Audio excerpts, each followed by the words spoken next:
welcome to the Travel Ones podcast. Today, my guest is Paul Teutul Jr., creator, founder of one of the, I guess, co-founder, partner of American Chopper, formerly of Orange County Choppers, now with PJD Design, Mhm, based in New Jersey, which I kind of like. How you doing mhm. today, Paul? I'm good. Can't complain. Yeah, yeah. We're here 2025, down in what's that? 2025 is off to a good start. Yeah, we're off to a good start, man. 2025, who would have thunk it? We're still here and I think this year's going to be a good year, to be honest with you. I just, Yeah. you get feelings about years and I don't know, I just think that things are picking up, things are maybe changing, the landscape of the country's changing a little bit and I feel like all for the best and all I for the agree. better. So, I'm pretty excited about what's coming down the road. And yeah, I mean, it's been a good run so far. We want to keep it going. Yeah, 20 plus years later. Yeah. Yeah. There's a few hiccups here and there, but it's all good, right? Yeah, it's part of life. It's part of Right. life. I learned that well, you're always trying to get somewhere, right? Whether you're doing your podcast and you're trying to make it work or all these things in life, right? We want success. But quite often it's the journey and that we miss at times because we're striving so much for the end game and we miss the process. And sometimes I will say this for me, it's the thing that builds you up most and prepares you the most for what's next, although quite often we want to avoid it at all costs because it's not always easy. Yeah. I was going to So, say, I mean, 20 years in the business of building bikes and design and marketing, and you've had ups and downs, but you've gone through some downturns. I always joke like oh, my daughters haven't, the people 30 and under haven't gone through an economic downturn yet, like a bad one, a recession or worse. you're kind of right. I mean, you know what, really the worst, '08, really, right? Yeah. '08 kind of was the That was last real 17 years down. ago. Yeah, but you know what? Even when you look back, it was like, housing crashed and all that, but we survived it. It wasn't the Great Depression. Right.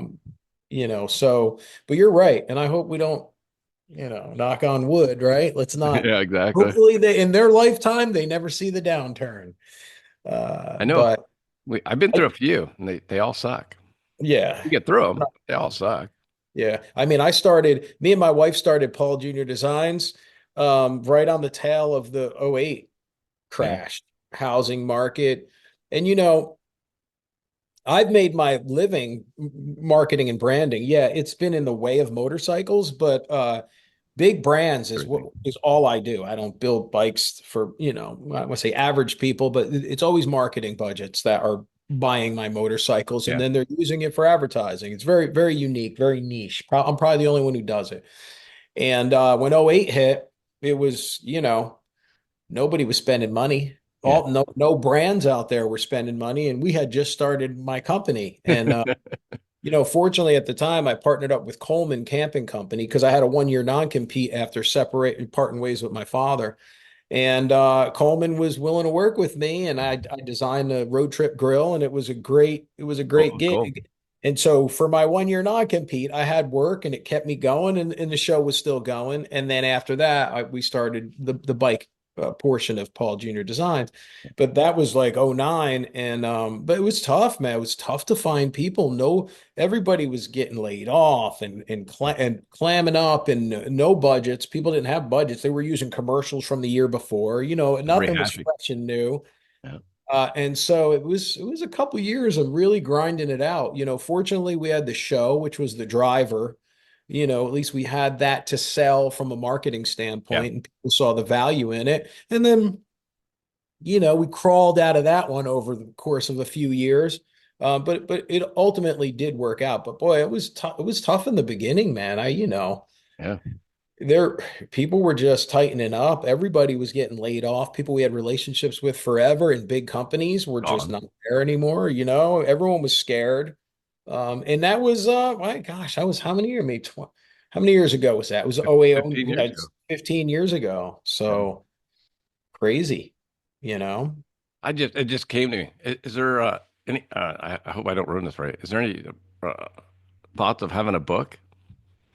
I wrote a book. I wrote a book how many years ago? It's called The Build. It's actually a pretty good book. I think I don't feel like I feel like the way it was with a Christian book company. But it was Penguin Random House's Christian arm, which was Waterbrook, right? Okay. And I think where they missed it is, although I'm a Christian, my show is secular and my audience is global, Yeah. right? It's Yeah. broad, it's broad. And I feel like the way they marketed it was in like the Christian section, and it just I think they made a mistake.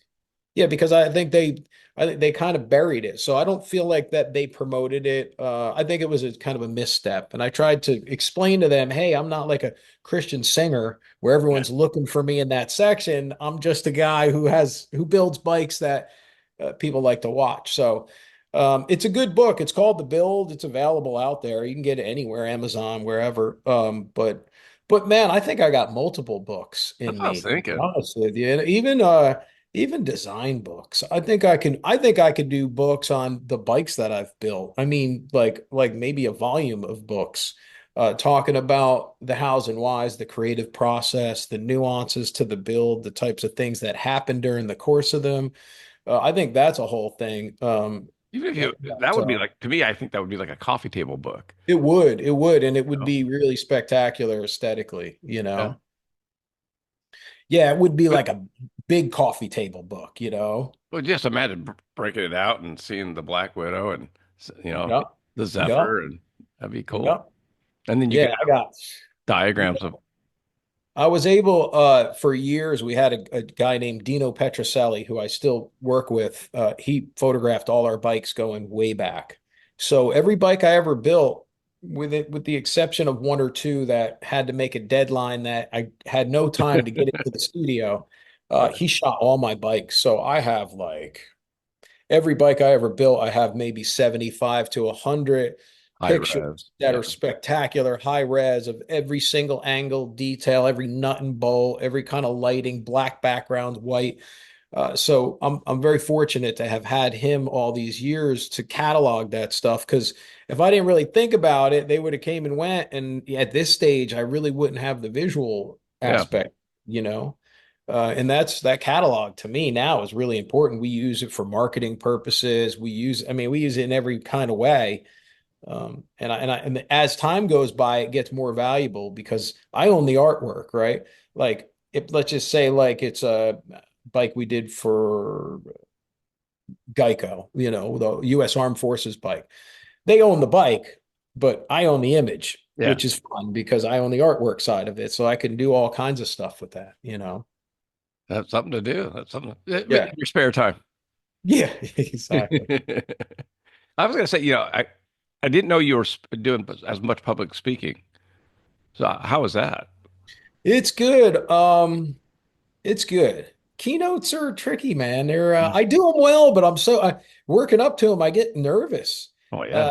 and when I get up there, I loosen up and then I get in my groove. And quite often I'm talking about the things I love, which is the creative process, marketing and advertising, my Business. experiences, how we got companies in a very creative way out there with their products, or just their brand. So that's what a lot of what I like to talk about, that marketing and advertising thing. But yeah, I mean, right now we're just loading up.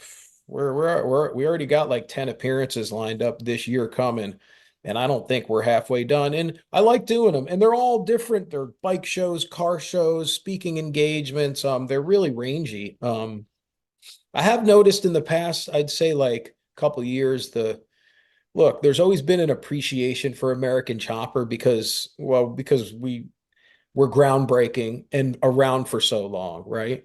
But at this stage in the game, I really see the nostalgia for the show, the appreciation.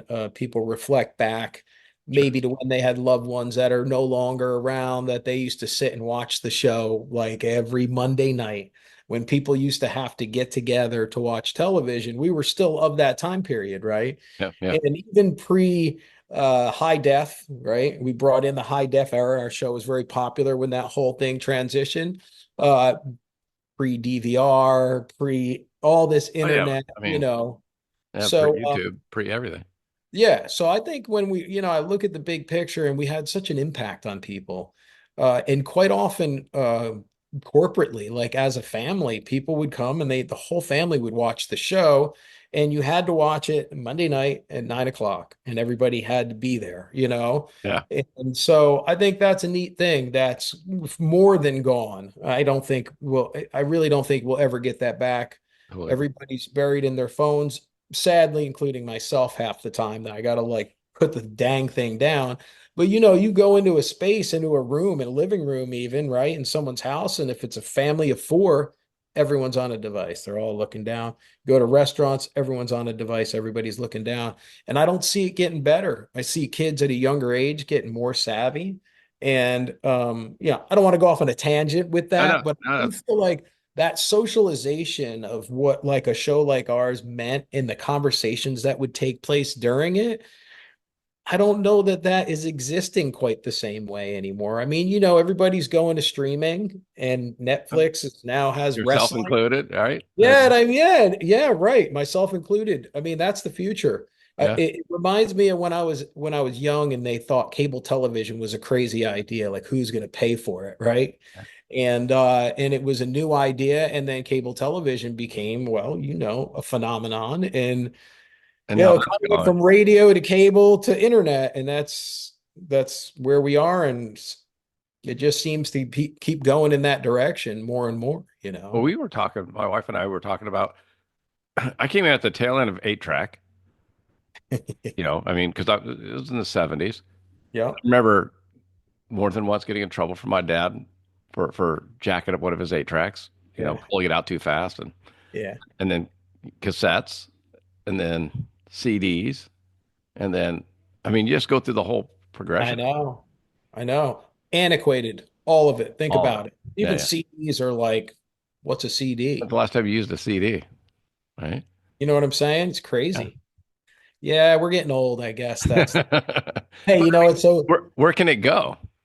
I mean, I already have how many thousands of songs on my, but I talked to a lot of Oh, eventually you're just gonna get that. What's that thing that Elon's working on? implant.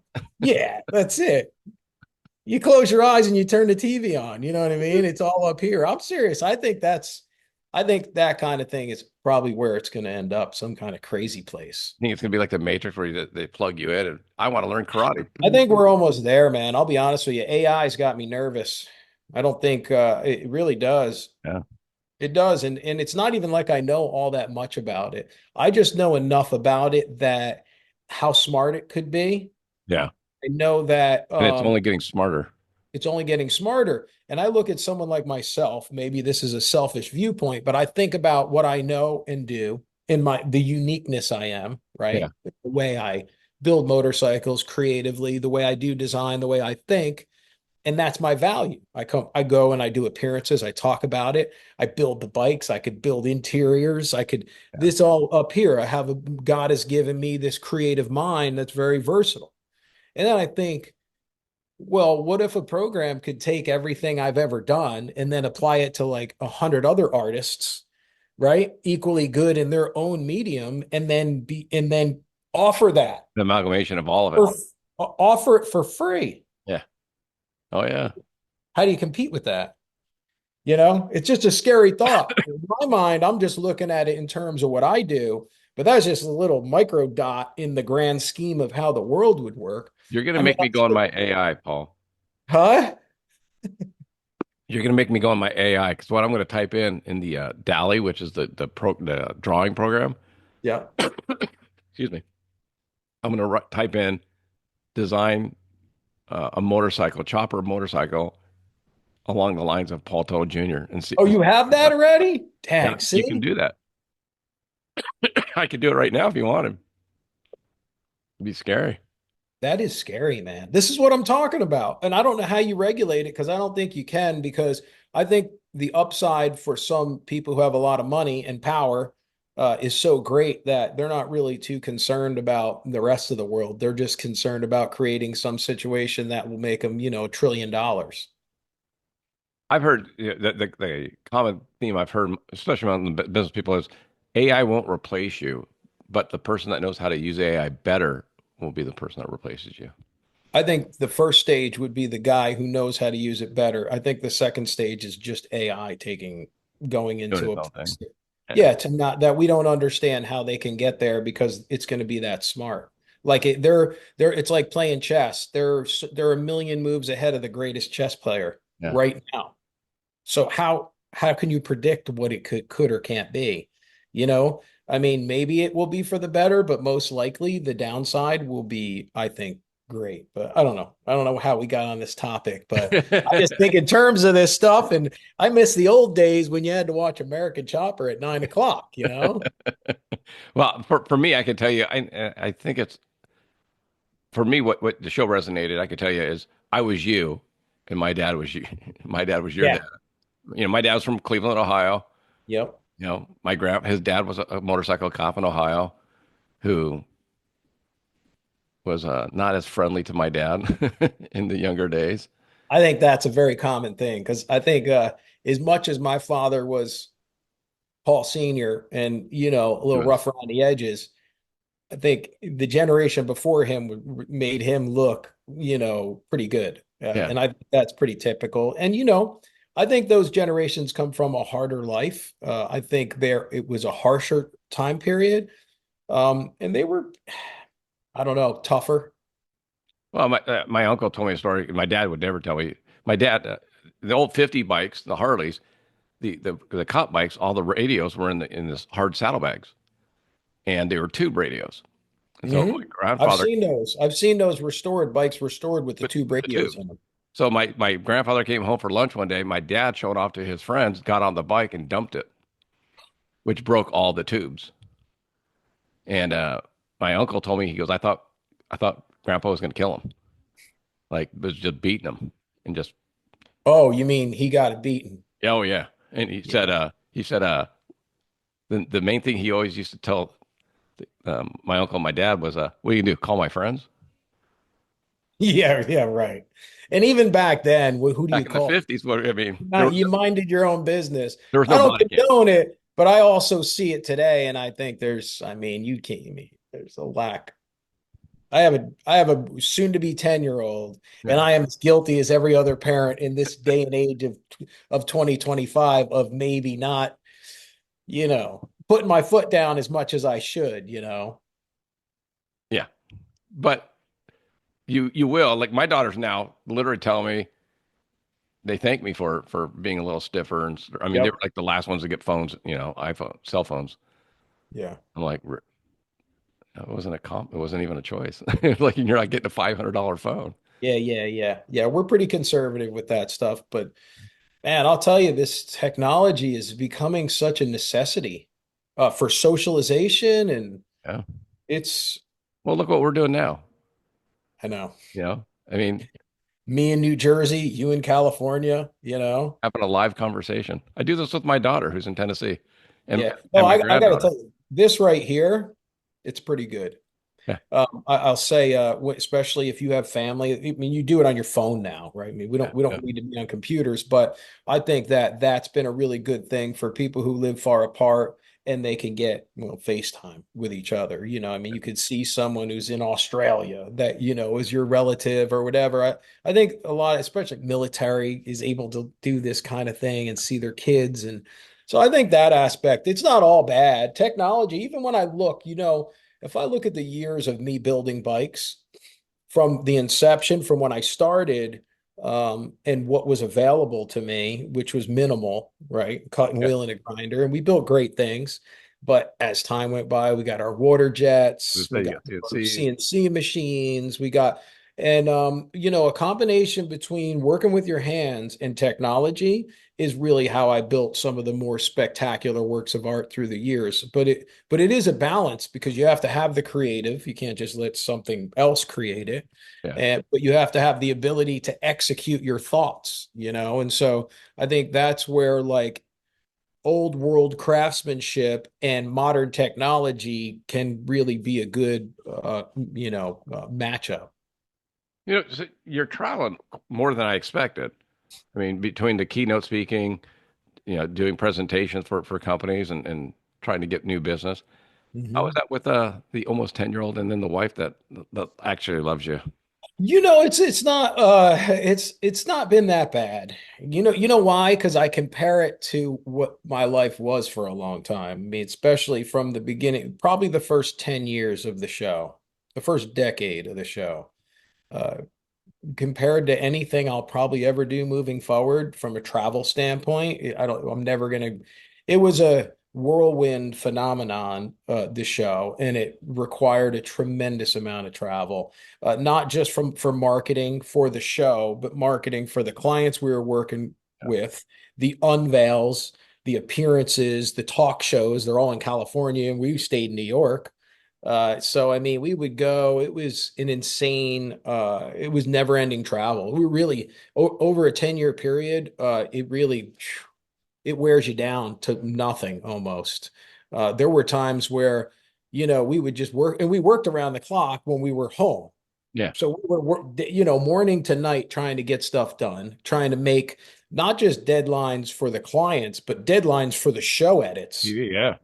because that's a thing, right? Yep. And our show would never stop filming, so we would film from January to the end of November, and we'd have off December to January 1st. That we would December was the month we took off. So Yeah.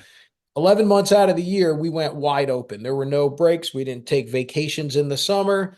Our schedule was booked.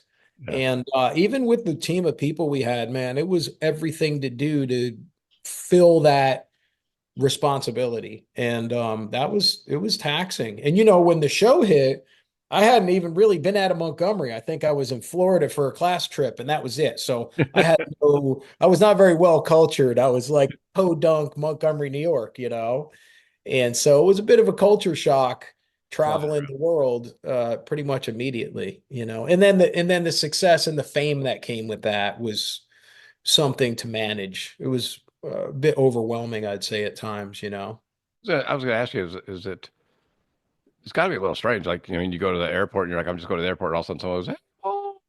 Yes. And that happens all the time now. But now it's an Well, you've appreciation. had time now, though. I mean, like back when, Before, I'll tell you, it really went from kind of and I don't get me wrong, I'm not saying this like we were exactly this, but it was very similar, I would think, to like a Beatle type yeah. response. It was craze or real panicky Oh my the show God. was so popular those first couple of years everywhere we went in the world. Matter of fact, I'll never forget this. We went early on. I think it was like our second season. We had a meeting with Discovery England, and they were going to have us go out there and do the show that we did for the European special, right? Yeah.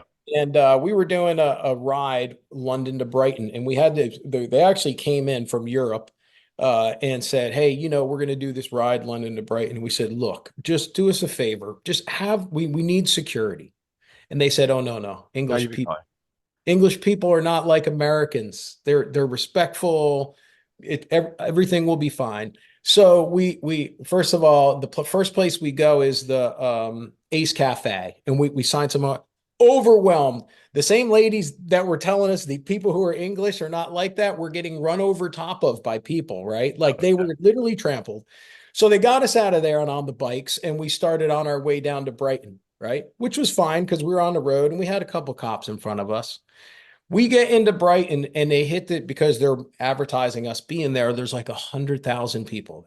And it is like, as we're coming in with the bikes, it's like this, like people are like this, Yeah. right? And we got our film crew out in front of us in the van, and it's like this. And before you know it, we're at a stop, and it just overwhelmed us. We literally put the bikes down on their sides, not on the kickstand, on their sides, and jumped in the van with the film crew, and they brought us up to the stage. By that time, there were people up on fences, and the fences were doing this. And those same ladies said, "We have to ask you to leave. We can't have you here. It's a safety hazard." We got back in cars, and they brought us out of there. It was that kind of pandemonium. That in Mike's, and I've had a handful of experiences, Australia, a lot of outside the country, even at Daytona or some of these bigger Yeah. shows. That was one of the most standout, it was mind-boggling, to be honest with you. That I can't even imagine, here you are just making bikes and iron workers in Montgomery, New York to, That's just Really. I mean, as really middle of nowhere, hometown, upstate New York, no one cares area. You know what I'm saying? yeah. You were Uh, mid 30s then? no, I think I was like 12. It was 2002. Uh, Well, how many years ago was that? 23 years yeah, ago? And yeah, I'm 50 right now. So what was I, 26, yeah, 27? It wasn't a bad age to have it happen, you know? But you know what's funny? Previous to that, like before the show, I didn't like my picture taken. yeah, Like I didn't really like it, you know. I wasn't in front. I wasn't a hammy guy. I didn't like to be in on any kind of videos, you know. It just wasn't for me. yeah. So it was. You can imagine the shock of the cameras. I was ready for them, to be honest with you, because even though it wasn't my thing, I saw what the possibilities could be from a business standpoint, what it would do, Yeah. because we had been building bikes for 2 years before the show came. And I knew that television would put us in a different place. I had no idea it would be that. No one could have ever known, you know, because it wasn't just a motorcycle show. It was the first reality show Yeah. ever. On And we were a Discovery. I first mean, of its kind. Yeah, they're matter of fact, they ended up years later creating a whole um, uh, what they ended up calling docudrama, like a whole category for awards that they call docudrama. yeah. But I think some people don't realize we preceded everybody. There was no show like ours previous to our show. There was other Big Brother and things like that, but they weren't like a real situation. They were, Yeah. hey, put these crazy people in a room and they're never going to get along, and we're going to get great television. Or Survivor, I think, was in like season 2 or something like that. But again, that's a game show. There was no I was gonna like say it's not even. no. So the and I got to tell you, Craig Pelagian from Pilgrim Films and Television, he saw something on the internet, which I don't know what he saw, because it was a picture of a flyer on our website, and it had a little write up about a father son. Among all the bike companies out there, he saw that, and that's what got him down to us. You know, he called and saw something, and boy, he was right, man. That's unbelievable. I was Yeah. gonna say, like, I was gonna ask you how that started because, like you said, that this is like not pre-internet, but it's pretty close to it. I mean, pre-YouTube, pre It a was lot of things. pre anything that, put it Yeah, this way, our first episode when it aired, that day in the afternoon, our bookkeeper was printing out emails to bring down to us to the bike shop so we could read through them. You know what I mean? yeah, So it was of that time period. It was like it was very early on, you yeah. know. So, like, it's just meant to be. That's it. It's crazy. We didn't aspire to it. We didn't say, "Hey, we're going to make a sizzle reel," you know. No, We just I got one day. think that the thing. I still think the fact that you showed the warts, not just the beauty, right? I mean, you showed the And you know fights and what? the arguments between The Mikey fact and that we weren't like trained professionals or actors or had yeah, any experience, we didn't know any better. And that was the big win. That was the big win. I think my father certainly, you know, we were yin and yang, man, and he just so volatile. And when I look back now, we had our issues through the years, especially the early years, because we're still dealing with stuff from my teen years that we yeah, didn't. But man, his volatility and just the way he looked and the way he talked and the way I talked and our when I watch them early episodes now, man, I'm not even that guy anymore. It's exactly. crazy. And I look back at that time frame and I just smile because I go, man, who gets to like it's been documented. Nobody has that kind of archive of Yeah, who I was at that age in a real way, like at work daily. And the conversations were happening before the cameras came. My father said what he said. before. Our dynamic pre-existed by so far. So all they did was put a camera in the room, and that's what you got. And that kept up for the duration of the show. There was no coaching, there was no acting, nobody had to say how to say anything. They just covered exactly what we were, and what we were was everyone else. Yeah, And you know what I'm saying? And know maybe exactly a what you're little saying. bit more dysfunctional for some people, and it made them feel even better about their families. So I think that aspect of the show certainly was a big win. Being first too, though, because like if you think about the real world on MTV, they didn't know how successful it was going to be. They didn't know all that. So when they did it, it was the drama and everything else. But the second group and the third group and fourth group now knew kind of what to say to get more TV time or what not to say to get TV I time, agree. and you guys were Yep. just doing it. So We're anybody just, that did a show after you would be like, oh, well, we need more. You guys need to yeah, argue. more cowbell. Yeah, Yeah. exactly. Yep. No, you're right. I think for us, like, we got better at it because how can you not? You doing interviews around the clock. You got to do pickups, and you're going on Leno, and you're going on Letterman, and you're going on The View, and Martha Stewart, and like multiples, and Jimmy Kimmel, and like we went on every talk show in multiples. And so over time, you do get well, your confidence builds because you're comfortable, and you repetitively become a known person out there, or celebrity in a sense, right? So you get a lot of practice like that, but it never really affected the show. We're always us, It was me. It was Vin You hitting got me into with the shop. ball. Yeah.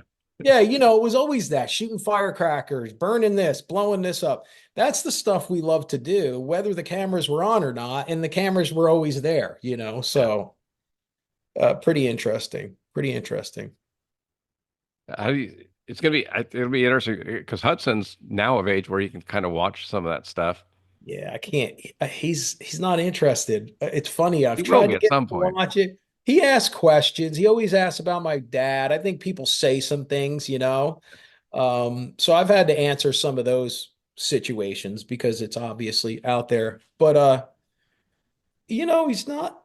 He's really not interested in it. And you could right now go like on Max and watch every episode. I mean, it's Yeah. all out. You could binge watch American Chopper still on streaming. And but I think eventually he will be. I Yeah. told him, I said, you're going to be impressed by your dad one of these days. That might And not be today, hey, but it's he's going to be still not one day. impressed. Yeah, yeah, he's not impressed. So, which is I talked about with my daughters because I'm 57 now, and in 10, 15, 20 years with like my granddaughters, they're going to be able to watch my podcast episodes and kind of see what their grandpa was about. yeah. No, I think it's great. Yeah. I think it's I think it's interesting. I think from a legacy standpoint for me, when I look at the body of work, and it's extensive. I don't know, 301-hour episode. I mean, I think I figured it out one time. I think you could watch the show for 4 weeks without any commercials and just nonstop, and it would run for like a 4 week run straight.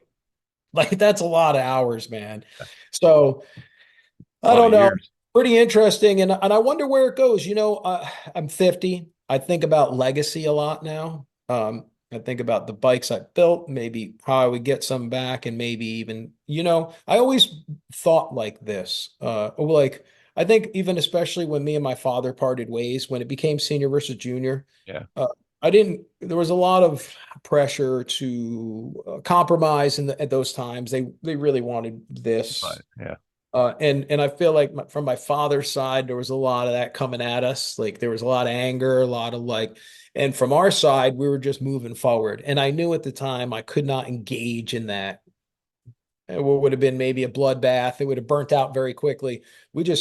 I was building a business. I had a great team, and we just looked forward. We didn't really ever look back. Yeah. And I knew at the time, and I have to say this, that maybe someday I would have a kid and they would go and watch this. So I should be careful as to how I act. I know that sounds crazy. Maybe I I was know. just a little bit older, so I had a little bit more thought process. I also wanted to do the right thing, right? I also had a moral compass and felt like, look, I know you might want to do and say this, and we would write an email and then erase it because Yeah. we didn't want to like provoke a situation. And we were so focused on building a business, and I felt like now when I look back on that, I think that's paid off for me because although not perfect, and I said crazy things and I looked real crazy in some episodes and threw things and smashed things, and you saw some real anger, violent anger. But for the most part, I feel like the things I said and did and the way I carried myself on an overall basis, I don't look back and go, oh my gosh, this was really bad. I think if you would have been that bad, you wouldn't have been that popular. I think less popular. Yeah, Yeah. I think you're right. But I even think people would have probably said justified. at a lot of times with my father and the way he came. Well, I had a lot. Everyone loved my father, right? My father was like Hulk Hogan. Everybody loved him, right? His volatility, even when they didn't like him, they loved him. You know, when he was after me and giving me a hard time for zero reason, and everyone saw that he had no basis, they were mad at him, but they couldn't wait to watch him the next week, right? So he never lost any fans from that standpoint. I do think at some point in time, maybe things fell off a little when we parted ways and when the negativity was coming in our direction and there was no resolve anymore. We weren't, when we were together, we fought and then we Mm. hugged it out at the lift and wrenches back in it. And okay, till the next time. But when we parted ways, it just seemed kind of slanted. And I think that went on for a long time. I don't think that was really good for their brand over a long, say, 5-year period of that stuff. So, but Okay. it is what it is, You have you your own know? design studio now, right? That's correct. Yep. So I always thought like it just seemed like your dad allowed OCC to get so big with that new building in Newburgh, Mm-hmm. which is huge. I mean, that's a big nut to carry. Mm-hmm. I mean, how many bikes you have to produce and the production bikes and all that. And then, I mean, does that make you go, I don't ever want to get to that point? Because now you're carrying It's that. funny you say that. So at the time, I was a partner by that time. I Right. had like 20% of the company, which ended up in being the lawsuit that we had, and it was messy, but not to get into that. So time came to start the building, had the property, and I didn't see, I was asking for numbers, quantify this move Yeah. for the amount it's going to cost. How are we going to justify spending this much money on a facility of this size? Are we going to make that much more than we're making now? And what if there's a downturn or maybe the show is not always here? Nobody wanted to hear it. They all wanted big offices. They wanted a big glass, shiny building. And I was the holdout. I did not agree with it. It was a big point of contention between me and my father. We fought like crazy over it. And management wanted it too because they wanted the big, nice offices and they wanted to say that's the building I Right. work in. Yeah. And I couldn't get my head around it. So I said, all right, come to me. What do we got to do? And they came up with all these crazy numbers that they could not make sense of. And I held out. I would not sign off on it. I would not agree with it. I did not agree with it to the very day we did the grand opening at the new building. And I had to succumb to it because I really didn't have a position. I really didn't have a Quite say. enough. I Yeah. had like a minority share. So, and eventually it happened. And honestly, I hate to say it, everything I said was going to happen. And I take no pride in this because I hate that it went this way. Ultimately happened. It was too big, too much overhead. Things slowed down. Then, it I was mean, there's a crazy project, an $11 million building for what? And so there was a lot of that kind of stuff where, there was me and my father did not agree, and you couldn't tell him anything, no matter what.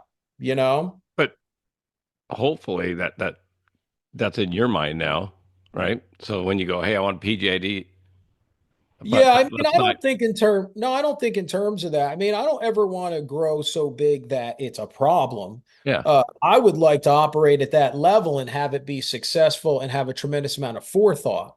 Because, at the time when I was asking those questions, we could have really laid out that you could bring number people in here and tell me how you make sense of this. And they could have said, we can't. And then if everyone would have been objective and said, hey, maybe we should really rethink this. We got a great thing going here. We got the buildings paid for. We're making money hand over fist. All these license deals. We're building bikes around the clock. We got to turn work away. Why would we go and risk everything when really the math doesn't work? Yeah. No one did that. For me, I'm a more conservative guy. So I would take that. I'm not afraid to take some risk. I just would do it in a very measured way moving forward. Yeah. So, there's nothing wrong with growing huge. You just have to make sure you do it the right way, I think. I think I think that's what a lot of businesses need to contemplate, right? I mean, like with the company I work for us to get Wrangler size, what would we have to do? Well, now you've got to get bigger warehouses, you've got to get different distribution facilities, more staff, more people, and then if you have a slowdown, what Yeah. what are you leaving hanging out? Is it Yeah, and working? I've seen this through the years, even before the show. I grew up in the steel business. My father had a steel business, and I came up through the ranks of that steel business. And I crawled up through the ranks. I wasn't running things. I was painting and sweeping floors and doing what nobody wants to do, cleaning the bathroom. And I worked my way up through that. And through all those years, I saw like these generational companies, 50-year companies that were just staples in our area. And then the kids got the business, and they decided, well, we're going to go big, you Bigger, know, bigger, bigger. and then you get a downturn and you lose the business and you lose the building and and it's gone and they're gone. Those businesses are gone. So yeah, bigger certainly when it comes to business is not always better. And I think, your rate of growth is very important in how you do it. And then And so, also, how much of it do you think's being content too? Right? I mean, do you have enough? If you're making contentment 2 million net, well, if I do this, this, and this, I'll have to spend another 30 hours a week to make that happen to make 4 million. Well, what are you gonna do yeah, with the extra 2 million? no, I think you're right. I mean, And maybe it's just me getting older. I like lots of money, so I'm not gonna lie I about that. But yeah, you're right. I mean, listen, contentment, you got a lot of really rich people out there that they can barely get out of bed in the morning because they're just not happy. They got everything, but what do they really have? So contentment is invaluable in your life. You're only here for how many years, right? Say 75, right? 75 years you're here. So is it worth your whole 75 years of misery and riches, or would you rather be comfortable or just be content? Be content with what you have. A lot of people aren't that, and I think most people actually are. And it doesn't really have anything to do with money, frankly. correct. Discontentment it does. You can be poor, rich, all. If you're not happy with your situation, I'll tell you, I would say most people don't like their jobs. Even if they're good at them, they don't like it. I No. mean, there's plenty of electricians, they're like the best. They don't want to be electricians, but this is their It father is was an electrician. They followed in the footsteps and they make a good living, but they wish they were, I don't know, doing anything else, a lot of attorneys are like that. no. Have And you they're ever? smart, but How many happy attorneys have you met? man, they all look miserable to me. Yeah. I had an attorney that was the best. So they're out there, but yeah, you're right. I think that, I don't know. I think it's just a product of what you do. And, it's funny too, when I go back and when you talk about the early days of the show, and I was talking about like nostalgia, right? Yeah. Noticed, and this has happened for a long time, but now especially having the showroom down here in LBI and having people come through the door and being around occasionally in the showroom, I get a lot of people and a lot of social media posts Yeah. where a lot of these young men that were watching the show back in the day have become mechanics, fabricators, started their own businesses, really motivated by what we were doing, Yeah. watching us build things, the creative process, working with their hands. And you'd be shocked how we motivated a generation of people to do certain things. It really had a strong impact because we weren't like some of these reality shows that came after where it was just a bloody mess that people couldn't, it was like a car accident. People, the ratings were great, but it was a car accident. Nobody could look away. With us, there was something to show for the, dysfunction and family dynamic and maybe things that weren't always that pretty. In the end, we were making something. It Your was product very was phenomenal. Americana. Yeah, we had a product. It, it, Even if you weren't a bike person, you look at the jet bike or the fire truck bike, Yep. what you call it, the 911 bike. Yep. I That's a mean, fire bike. Yep. I mean, 303 just firemen. you just look at the fabrication of those. Even if, like I've never built a motorcycle, Yeah. but when you look at that, you're like, oh, that's cool.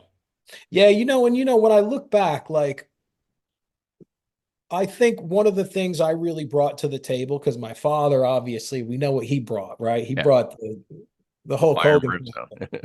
brimstone. From a business standpoint and creative standpoint, I brought that aspect. And I was the yin and yang, right? Sure. But like the theme stuff, it's how my brain works. I operate in theme. That's why every single bike you ever saw was different. It one to the next. With most bike builders, they build a bike and they change the paint. And it's the same bike, and that guy's bike, it's so and so's bike. That's his style. My style was always about the brand, which really lent itself well to marketing, and it entertained you because quite often it had meaning beyond motorcycles, right? Like if our audience is all motorcyclists, right? Everyone Yeah. who rides a motorcycle pretty much was a big fan. And then the other 99% of people out there who just watch television and didn't care about motorcycles. So how do you have a motorcycle show where a majority of your audience, Don't ride motorcycles. the family dynamic and the creative process Yeah. and the relatability to the creative, right? Because you're watching us build in real time. And the Yeah. way I always did it, and especially in the early days, there was no drawings, there was no sketches. All the early bike, the very first episode was the jet bike. I built that clearly, like clean out of my head, and I had a vision for it, and it grew on camera, and everybody watched it happen. I barely knew what I was doing at the time, you know? So that grew into an Yeah. empire, really, because everybody loved it. Then Caterpillar calls, and then Microsoft calls, and then before you know it, we got all the episodes are filled with these big corporate builds because, frankly, because of the way I thought and built things that sparked the ability to say, "Oh, you want your own Cadillac bike?" You know what I'm saying? Um, Yes. That was a and bad, that's that was really a badass tremendous. bike. And when you talk about speaking engagements, that's the kind of thing that I think I contributed to television, to marketing and advertising. I mean, you have to understand something. And people don't look at it like this. And this is the genius of the marketing of American Chopper.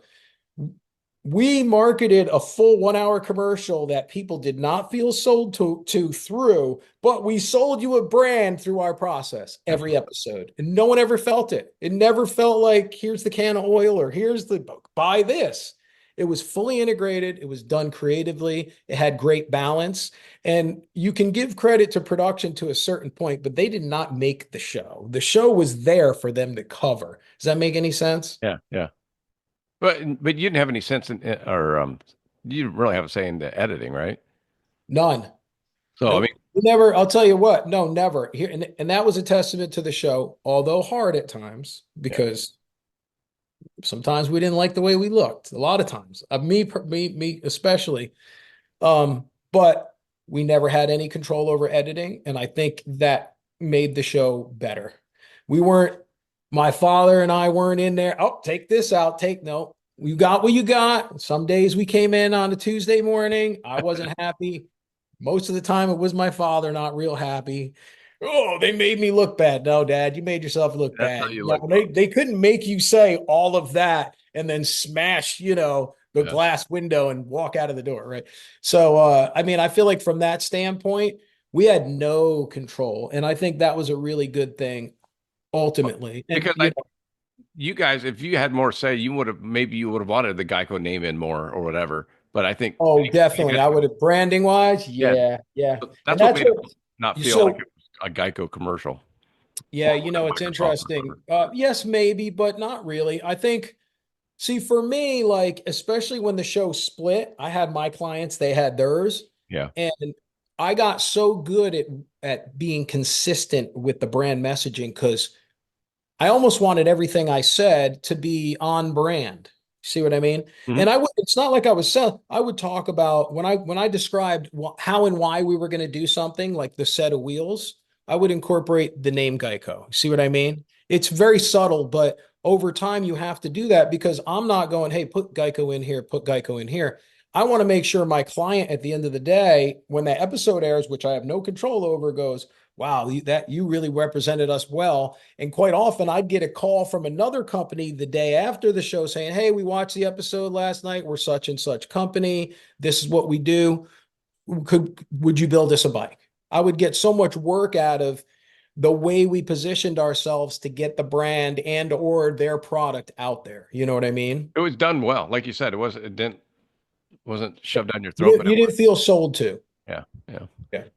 So is there another show on the way? Have you thought about doing a YouTube channel instead? I mean, I got a YouTube channel right now, and I'm getting ready to really gear up on my podcast. Just talked to Michael today, no, yesterday, and he's coming next Friday.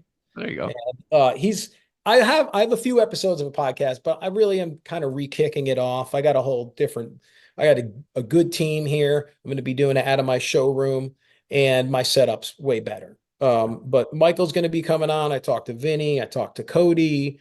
I've reached out to a handful of other guys that have their own reality shows or different, aspects of being well known. So I'm kind of right now compiling my lineup, and I think it's going to be pretty compelling. It's going to be Are you, pretty I'm compelling just, stuff.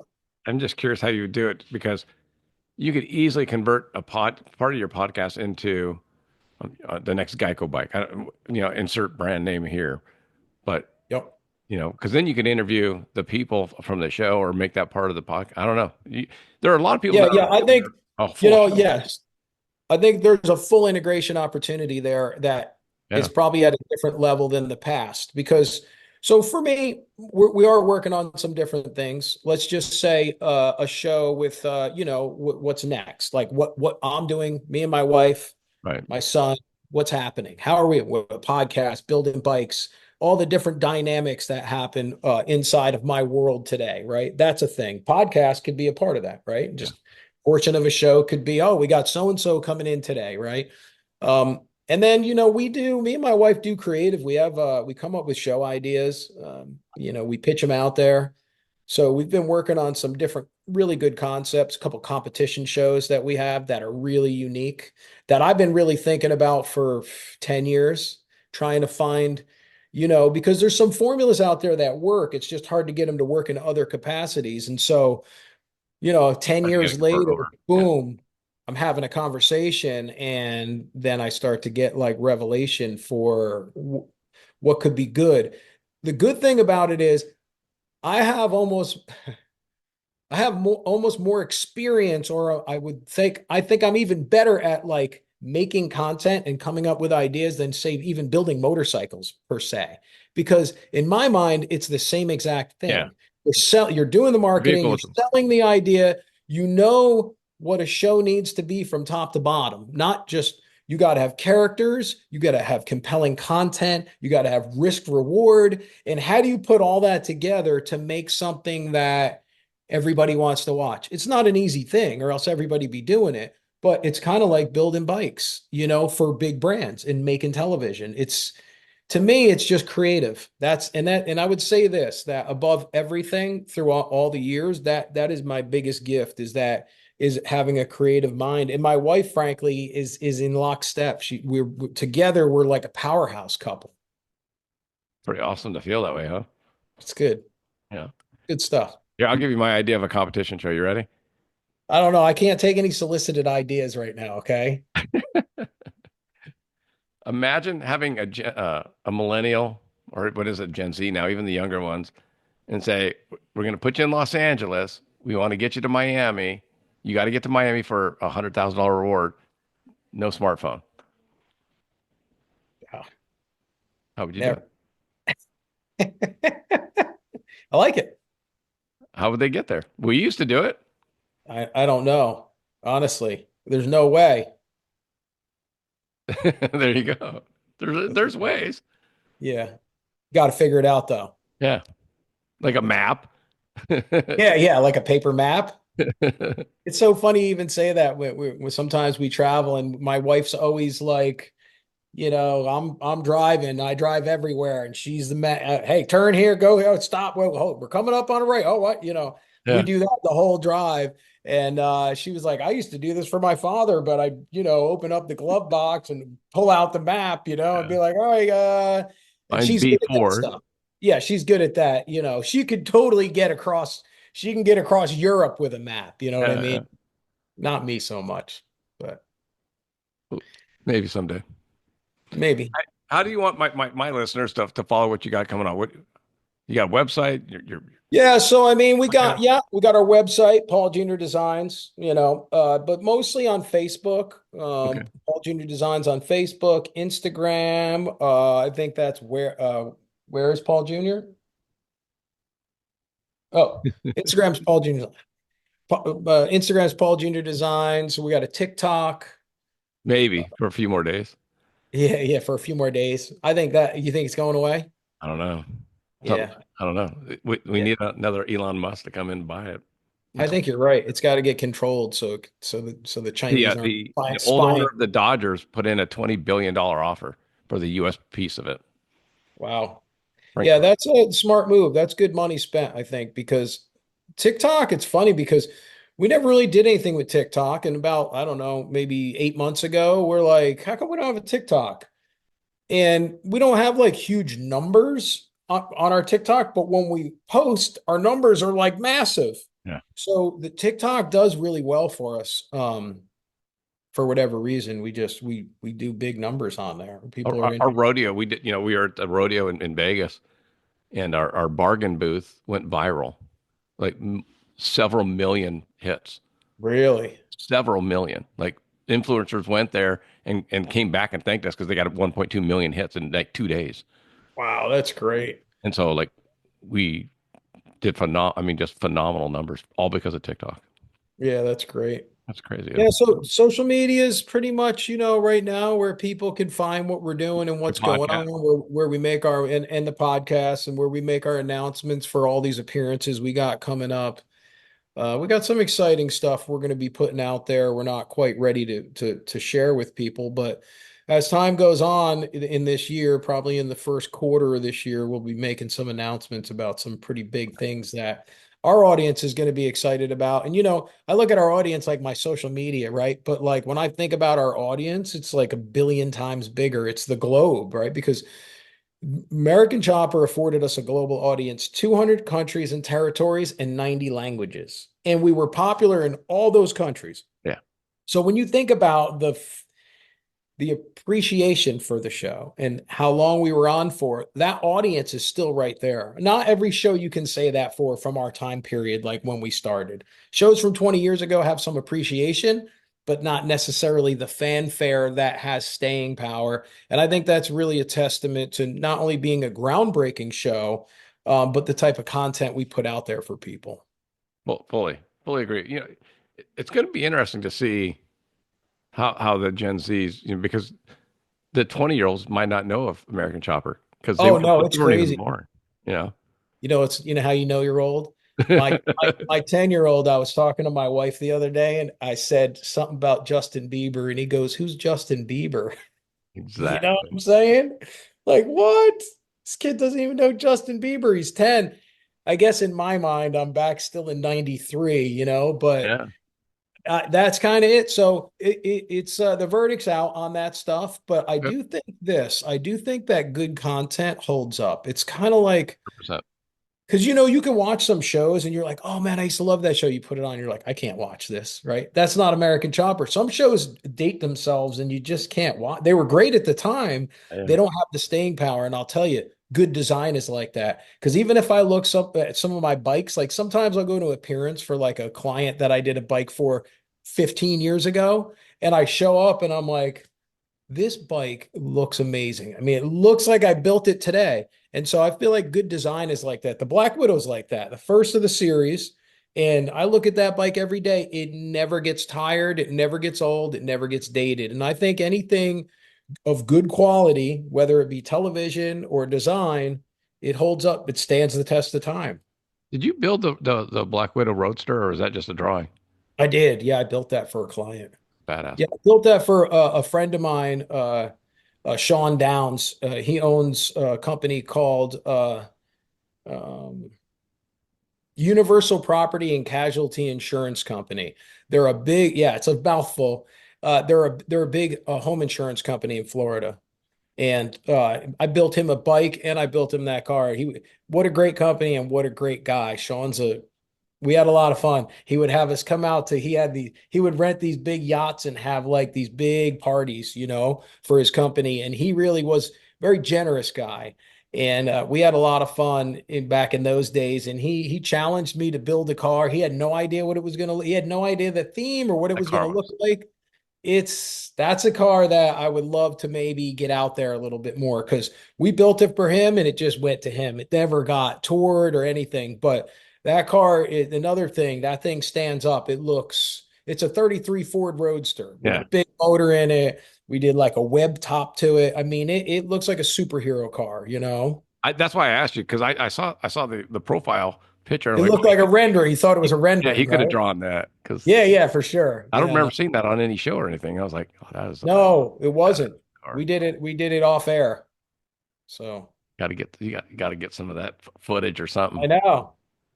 because the Zephyr got you in the I cars feel like too. we had I feel like we had someone cover that. We covered some of that. That footage is somewhere. I should Yeah. dig that up and put that out there. I think people would like it because we had a company come in. I feel like they did a really good they covered it really well, almost cinematically, you know. Because it's weird that the insurance company also did the Zephyr, the Lincoln Zephyr. Yes, different insurance Yeah, company, but yeah. But I mean, yeah, it's that kind of was weird that you have two insurance companies and they pick cars, not the bike. yeah, it's marketing, branding, advertising, Cool. and everybody needs it, and they're looking for outside the box. And you know what's so interesting? I've found that if it's like Caterpillar, it's in our wheelhouse. It's Caterpillar, or you know what I'm saying? It's mechanical, it's great.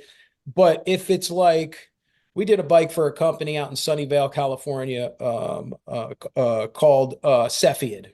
Okay, Cepheid made medical testing equipment. How do you? They came to us with a white box and said, "Can you build a bike around this?" And we did. We It was built clean. it was clean, crispy, clean, clinical, Yeah. DNA wheels, white and gray, looked just like the bike. Incorporated the Gene Expert, which was their technology at the time, right into the bike. Spectacular, really nice bike. It won them marketing achievement awards 2 years in a row, that one motorcycle. And it blew the industry's mind. Nobody was thinking in terms, what do they need a motor? They don't need a motor. Of course, they don't need a motorcycle. They need outside the box marketing, and that's what we gave them. This is where some of these companies get stuck. They sit down in their board and they go, motorcycles up. We don't need a motorcycle. Yeah. If you sit down with me, bring me in the room. I did this with Martin Guitars. I went down there and I never pitched companies. They always came to me. But a friend of mine came back from Martin Guitars and I said, I need to build him a bike. So we set up an appointment. Me and my wife, and we had a manager at the time, went and sat down. It was a boardroom of like 14 people, right? It was actually a little intimidating. They're all in here and we're selling hard, right? And we're telling them the hows and whys. And Chris Martin, who is, I don't know how many, it's been in his family since 1833, right? Generational. Yeah. And he's the last of the Martins. He's the last boy. Their name, that's it. It's just him. He had a daughter and that. And so we go back to the shop and we get a call from the guy we were talking with. He goes, listen, everyone turned it down. All the board members said no. But he goes, but Chris wants it because we sold them, you know. Yeah. And sure enough, we built a Martin Guitars. It was a reverse trike, Cool. and so I think I don't mind when people say no. I just hate when they say no because they don't really understand what they're saying no to. You see what I mean? Yeah. Yeah. So, anyways, a lot of years of that kind of stuff, outside the box marketing. That's what we do. And honestly, moving into the future, that's what we're going to continue to do, not just in the way of motorcycles, but in all different capacities. And I think that's some of the stuff you're going to see starting in 2025 and moving into the Cool. future. Can't wait. It's gonna be exciting. Well, I appreciate the time, bud. And Yeah. you come out to LA, you know, I'll holler at you if I come out there. I'm going to wait for the fires to settle down, though. I got to get you a cowboy hat and some cowboy boots too. I'll wear them. You know, we'll have to. I don't know if you'd wear. Hudson would probably wear it, huh? Oh, yeah. I would. I'd wear them. There you go. Wear some cowboy boots, man. I've been to Texas a few times. Get you some hippo boots or something. Yeah. All right, bud. Well, I appreciate the time, and I'll have all your links on my website, so we'll get them converted over to your podcast and your shows, and Okay. Cool. we just Yeah. I keep. appreciate you having me on, man. Good talk. Yeah, yeah. If I ever make it out to New Jersey, I'll have to. Yeah. Come see me. Yeah, I'll have to have you on the podcast. that would be pretty fun. So, hey, well, definitely stay in touch, and I appreciate the time. Yeah. I appreciate it, man. Thank you. Thanks, Paul.